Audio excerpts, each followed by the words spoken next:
Imagine that you live in the South as we do, except it's the 1950s or the 60s.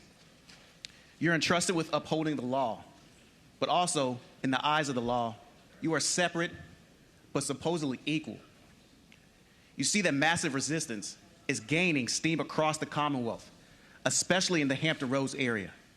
And Jim Crow policies are ingrained in the fabric of our community. But you are also, rather reluctantly, by many, given a badge and a service weapon. You cannot utilize the same facilities as your white counterparts, but you're entrusted with keeping the task of the peace and being the keepers of the community. This was the reality for the first black law enforcement officers in Virginia.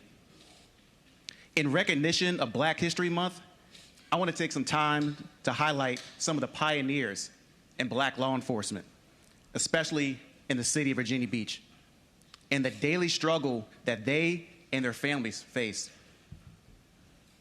These men were tasked with upholding the law in a growing city while being seen as less than a person by their peers and citizens alike.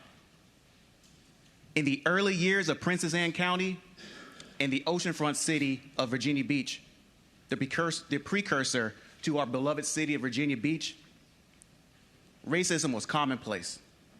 And integration, it was a far-off reality.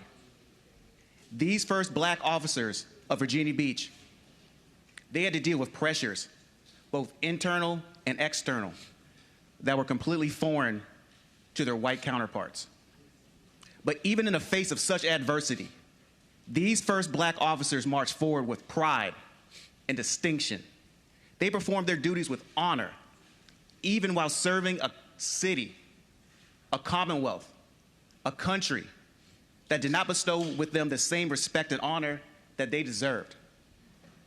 The respect of seeing them as a man, as whole.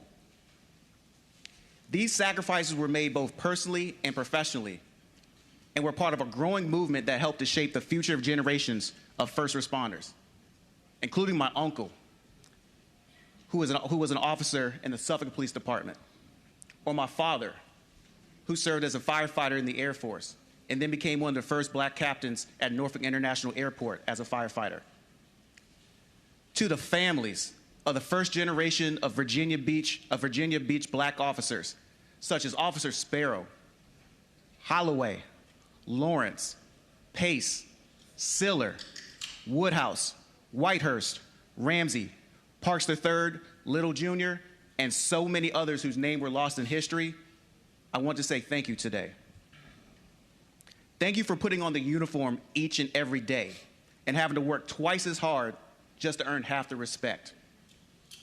Thank you for breaking down barriers, becoming a beacon of light, and sometimes even laying down your life for a community that sometimes didn't even love you back.